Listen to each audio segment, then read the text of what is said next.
Good morning all. तो आज का हमारा टॉपिक है रिप्रोडक्शन इन एंजियोस्पर्मिक प्लांट्स। ये 12th क्लास के लिए फर्स्ट चैप्टर का टॉपिक है, ठीक है। तो अब reproduction in angiospermic plants, reproduction का मतलब क्या होता है? पेरेंट्स द्वारा नई ऑफस्प्रिंग या फिर नई संतति के निर्माण को क्या बोलते हैं? रिप्रोडक्शन।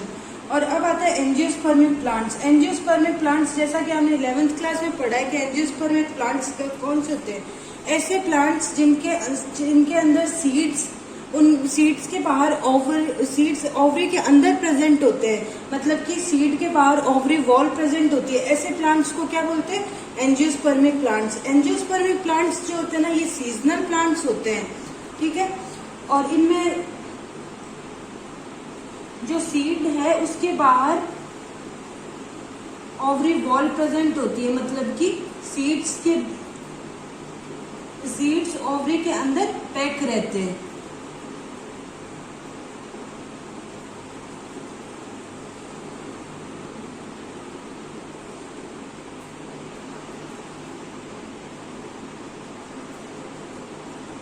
ठीक है। अब तो ये क्या हो गई? ओवरी। ये माइक्रोपाइल,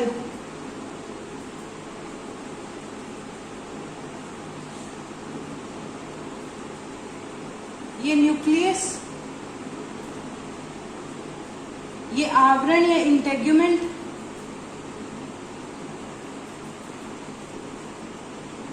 और ये सीड। एंजियोस्पर्मिक प्लांट उन प्लांट्स को बोलते हैं जिनके अंदर सीड के बाहर ओवरी वॉल या अंडाशय दीवार उपस्थित होती है या प्रेजेंट होती है, ठीक है। तो ऐसे प्लांट्स को क्या बोलते हैं? Angiospermic plants. और इनमें ये जो ओवरी वॉल होती है, ये निषेचन या फर्टिलाइजेशन के बाद में फ्रूट में चेंज हो जाती है या फ्रूट में परिवर्तित हो जाती है, ठीक है। अब जैसे एग्जांपल है सेम, एप्पल। तो एप्पल में क्या होता है? जो बीज होते हैं वो उसके सीड्स होते हैं, और जो व्हाइट पार्ट जो अपने खाने योग्य होता है वो उसकी ओवरी या अंडाशय होती है। ये फर्टिलाइजेशन के बाद में फ्रूट में चेंज हो जाती है, ठीक है। ऐसे प्लांट्स को एंजियोस्पर्मिक प्लांट्स बोलते हैं। एंजियोस्पर्मिक प्लांट्स होते हैं, इन प्लांट्स में प्लांट रूट, शूट और लीव्स में डिविजिबल या फिर विभाजित होता है। रूट, शूट और लीव्स का मतलब है कि प्लांट में रूट्स प्रेजेंट होती है, जड़ें प्रेजेंट होती है, शूट मतलब तना, और लीव्स पत्तियां प्रेजेंट होती है, ठीक है। अब एंजियोस्पर्मिक प्लांट्स में रिप्रोडक्शन दो प्रकार का होता है, सेक्सुअल रिप्रोडक्शन और एसेक्सुअल रिप्रोडक्शन, लैंगिक जनन और अलैंगिक जनन। सबसे पहले एसेक्सुअल रिप्रोडक्शन।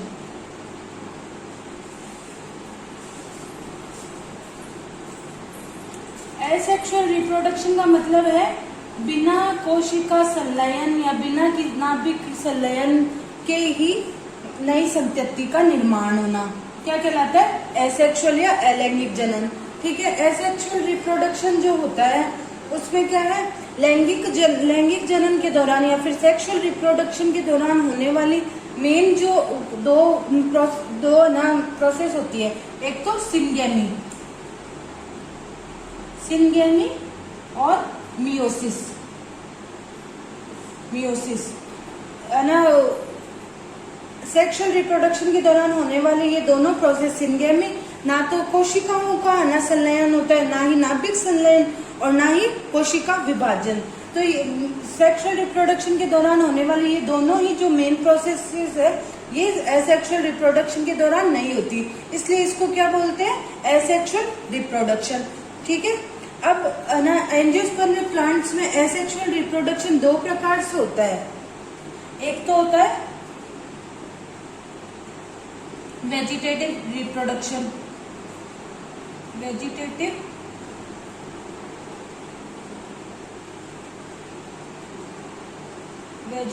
रिप्रोडक्शन,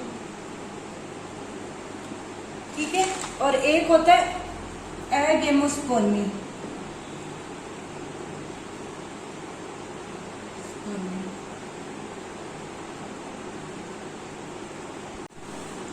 हाँ, तो अब हम पढ़ते हैं एगेमोस्पर्मी और वेजिटेटिव रिप्रोडक्शन, ठीक है। तो अब एगेमोस्पर्मी क्या होता है पहले वो पढ़ते हैं।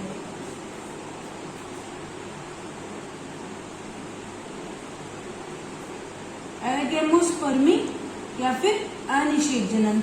एसेक्सुअल रिप्रोडक्शन को एक नाम से और भी पुकारा जाता है एपोमॉक्सिस, ठीक है। अब एगेमोस्पर्मी क्या होता है? ए मतलब विदाउट या बिना, विदाउट या बिना। गेमस मतलब फर्टिलाइजेशन, फर्टिलाइजेशन या निषेचन।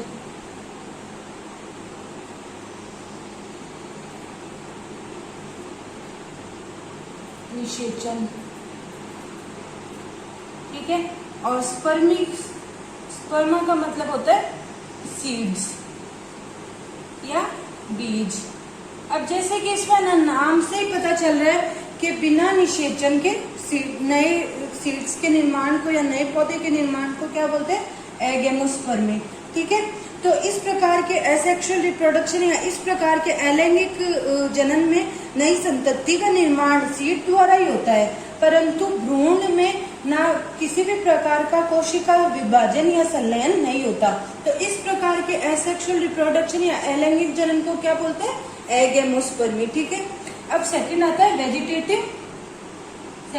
Vegetative reproduction.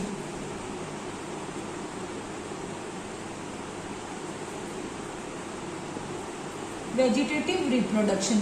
अब वेजिटेटिव रिप्रोडक्शन में क्या होता है? ये भी एक प्रकार का ना एसेक्सुअल या अलैंगिक जनन ही है, पर इसमें क्या होता है कि ना नए पौधे का निर्माण सीड से नहीं होकर क्या होता है? पौधे के किसी अन्य भाग द्वारा हो जाता है।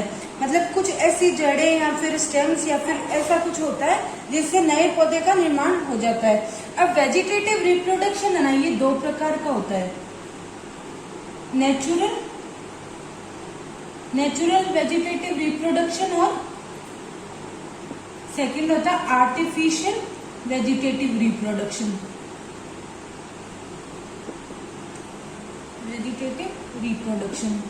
अब वेजिटेटिव रिप्रोडक्शन के दो प्रकार होते हैं, आर्टिफिशियल और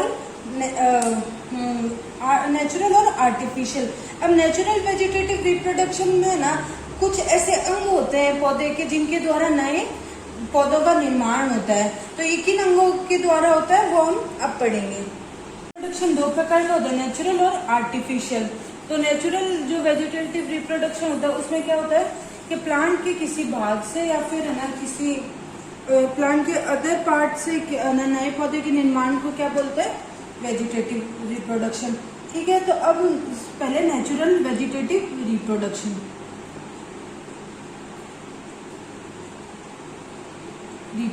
ठीक है। तो अब नेचुरल वेजिटेटिव रिप्रोडक्शन में प्लांट के कुछ ऐसे अंग होते हैं जिसके द्वारा नए पौधों का निर्माण हो जाता है, तो उसको क्या बोलते हैं? Natural vegetative reproduction. तो अब सबसे पहले क्या होता है, किसके द्वारा लिखते हैं? बाई स्टेम्स के द्वारा।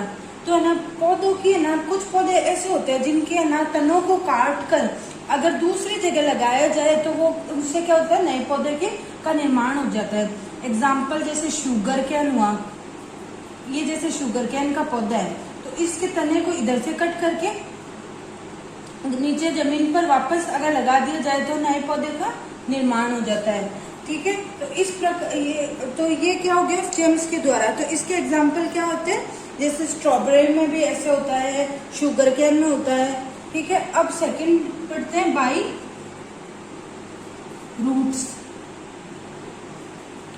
रूट्स के द्वारा। कुछ पौधे ऐसे होते हैं जिनकी रूट्स को अगर काट कर उन्हें दूसरी जगह लगा दिया जाए तो नए पौधे का निर्माण हो जाता है, ठीक है। एग्जाम्पल है नीम, ठीक है, जैस्मिन। इन पौधों की जड़ों को अगर काट कर दूसरी जगह लगा दिया जाए तो उनके द्वारा नए पौधे का निर्माण हो जाता है।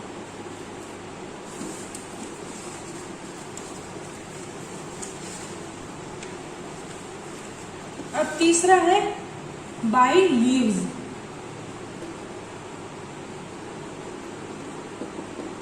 कुछ पौधे ऐसे होते हैं जिनकी लीव्स है ना ग्राउंड पे गिर जाती है, ठीक है।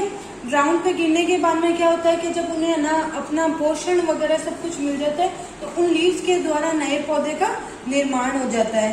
तो इस तरह के वेजिटेटिव रिप्रोडक्शन को बोलते हैं वेजिटेटिव रिप्रोडक्शन बाय लीव्स, ठीक है। तो ऐसा किस उसके द्वारा नए, ठीक है, तो इस प्रकार के ना जो इस प्रकार से जो नए पौधों का निर्माण होता है ना, वो ज्यादातर क्या होते हैं, फ्लावरिंग प्लांट्स होते हैं, ज्यादातर फ्लावरिंग प्लांट्स होते हैं, ठीक है। अब 4th नंबर पे है by reproductive organs, by reproductive organs, ठीक है। कुछ प्लांट्स ऐसे होते हैं जिनमें रिप्रोडक्टिव ऑर्गन्स जो होते हैं वो गांठ के रूप में, जैसे पत्तियों के साथ गांठें लगी हुई होती है, या फिर थोड़ी है ना गांठें, या फिर ना फलियां, या ऐसी कुछ लगी हुई होती है पत्तियों के साथ स्टेम्स पे, जो कि है ना ग्राउंड पे गिर जाती है और उनके द्वारा नए पौधों का निर्माण हो जाता है। तो इस प्रकार के है ना जो वेजिटेटिव रिप्रोडक्शन को बोलते हैं vegetative reproduction by reproductive organs. तो ऐसा होता है अगेव में, ठीक है, और डायोस्कोरिया में, ठीक है, एक्सेट्रा। हाँ, तो नेचुरल के बाद में अब होता है आर्टिफिशियल वेजिटेटिव रिप्रोडक्शन, लेकिन है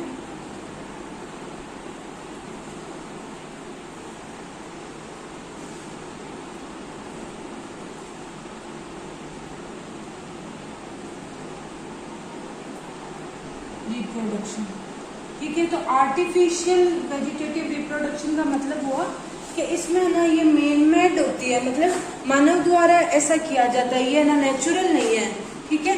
तो आर्टिफिशियल से ये है ना नाम से ही समझ में आ रहा है कि ये मानव के द्वारा की जाती है। इस तरह के ना वेजिटेटिव रिप्रोडक्शन में क्या होता है कि है ना इसका ना यूज है ना पौधों की है ना पौधों का औद्योगिक उपयोग करने के लिए किया जाता है, ठीक है, कमर्शियल यूज के लिए किया जाता है, ठीक है। तो आर्टिफिशियल है ना वेजिटेटिव रिप्रोडक्शन कई तरीके से होता है। पहले अपन पढ़ते हैं फर्स्ट कटिंग्स, ठीक है। कटिंग्स में कट लगाकर नए पौधों का निर्माण करना कटिंग कहलाता है, ठीक है। अब कटिंग के भी दो प्रकार होते हैं, स्टेम कटिंग, स्टेम कटिंग, और सेकंड है रूट कटिंग।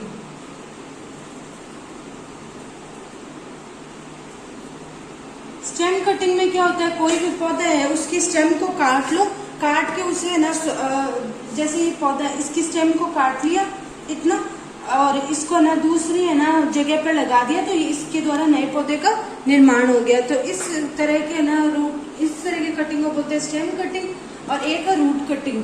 कोई स्टेम कटिंग के एग्जांपल्स हैं शुगर कैन एक्सेट्रा, ठीक है। अब जैसे रूट कटिंग है, सेकेंड है रूट कटिंग। तो रूट कटिंग में क्या होता है, किसी पौधे की है ना जड़ों को लेकर उसे ना दूसरी जगह लगाया जाए उनको, तो उसके द्वारा नए पौधों का निर्माण हो जाता है। जैसे कि एग्जाम्पल है लेमन एक्सेट्रा, ठीक है।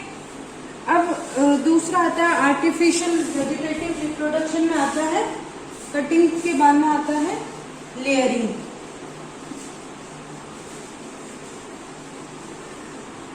सेकंड आता है आर्टिफिशियल वेजिटेटिव रिप्रोडक्शन में लेयरिंग। तो लेयरिंग का मतलब है कि ना किसी पौधे की है ना लेयर्स को उतार कर या फिर नई लेयर्स को लगाकर नए पौधे के निर्माण को क्या बोलते हैं, लेयरिंग, ठीक है। ये मतलब कि छोटी छोटी बर्ड्स या कोपलों को लेकर नए पौधों का निर्माण करना लेयरिंग कहलाता है। सबसे पहले होती है, ये दो प्रकार की होती है, माउंट लेयरिंग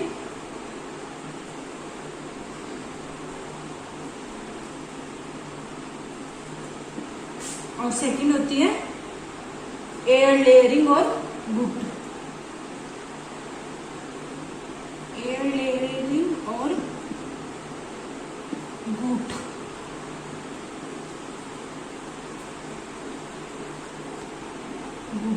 ठीक है ना। अब माउंट लेयरिंग का एग्जांपल है जैस्मिन, जैस्मिन, मोगरा, ये सब है ना माउंट लेयरिंग के एग्जांपल्स है। इसके अंदर क्या होता है, जैसे समझ लो ये कोई प्लांट है मोगरे का, ठीक है, ये प्लांट है मोगरे का, ये इसकी स्टेम्स है, ठीक है, ये इसकी बड़ी बड़ी टहनियां या तने हैं, ठीक है। तो इन टहनियां को क्या करेंगे, मिट्टी में दबा देंगे, ठीक है, मिट्टी में दबा देंगे और इससे क्या होगा, नीचे नई रूट्स बन जाएगी इनकी और ऊपर नए प्लांट का निर्माण हो जाएगा या नया प्लांट बन जाएगा। तो इस तरह की लेयरिंग को बोलते हैं माउंड लेयरिंग। और सेकंड होती है एयर लेयरिंग और बूट। सेकंड थी एयर लेयरिंग और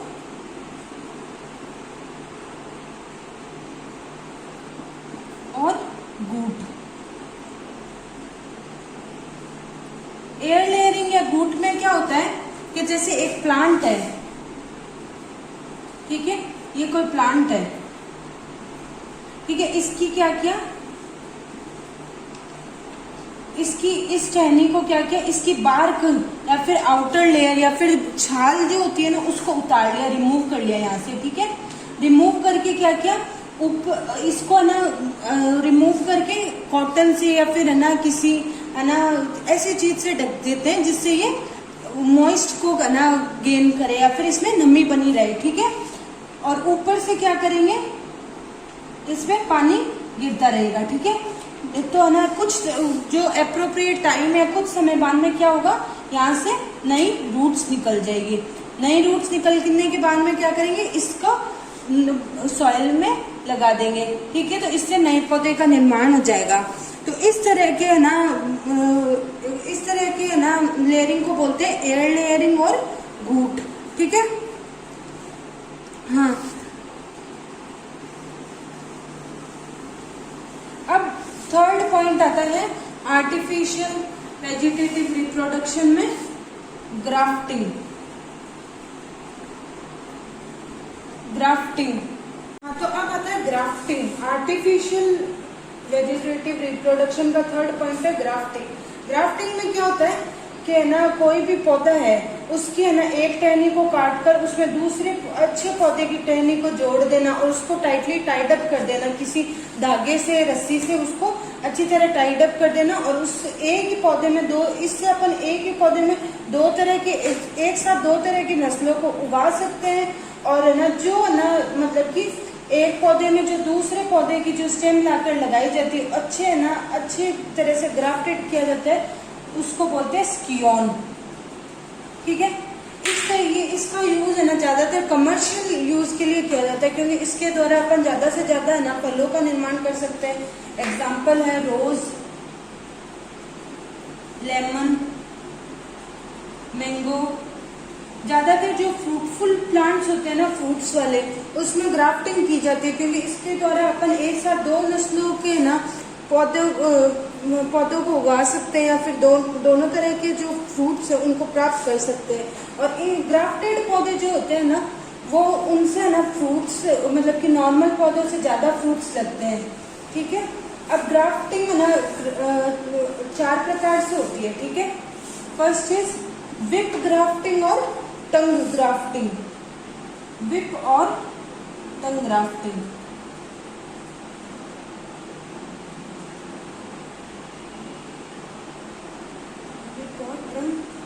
ग्राफ्टिंग, ठीक है। इसमें विप और टंग ग्राफ्टिंग में क्या होता है कि है ना कोई पौधा है ना, ठीक है, इसमें दूसरे पौधे की स्टेम को लगाना है। तो इसमें क्या होगा कि इसका जितना डायमीटर है, इसकी जितनी मोटाई है, उसी मोटाई का दूसरी स्टेम को लेते हैं, ठीक है। और इसमें ऐसे वी शेप कट लगाते हैं, ठीक है। और फिर इसके इस पार्ट को इस पर जोड़ देते हैं और फिर इन दोनों पार्ट्स को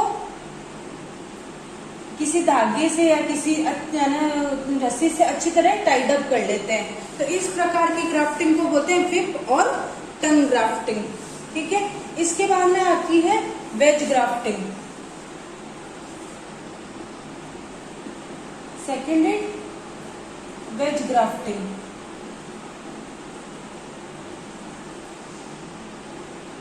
वेज ग्राफ्टिंग के अंदर क्या होता है कि है ना, ये इस पौधे की छोटी स्टेम है, इसको किसी अदर पौधे के ना स्टेम पर लगाना या फिर उसमें ना डालकर उसको ग्राफ्ट करना क्या कहलाता है, वेज ग्राफ्टिंग। वेज ग्राफ्टिंग के बाद में आता है क्राउन ग्राफ्टिंग।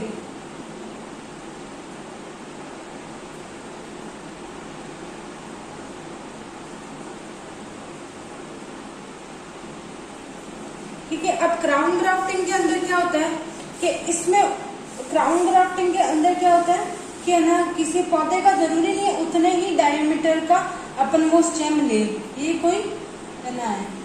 ठीक है, इससे अपन है ना अलग अलग पौधों की ग्राफ्टिंग कर सकते हैं। तो इस तरह के है ना ग्राफ्टिंग को इसके ऊपर अपन अलग अलग पौधे की स्टेम लेकर ग्राफ्टिंग कर सकते हैं। तो इस तरह की ग्राफ्टिंग को बोलते हैं क्राउन ग्राफ्टिंग।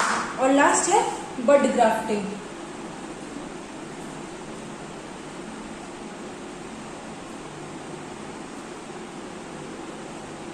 बड ग्राफ्टिंग से मतलब है किसी पौधे की है ना नई बड को लेकर दूसरे में ग्राफ्ट करना क्या कहलाता है, बड ग्राफ्टिंग। ठीक है, तो ये हो गया आर्टिफिशियल वेजिटेटिव रिप्रोडक्शन। ठीक है, तो अब वेजिटेटिव रिप्रोडक्शन कितने प्रकार के थे, नेचुरल और आर्टिफिशियल। ठीक है, नेचुरल में by stem, by root, by leaves, by reproductive organs थे।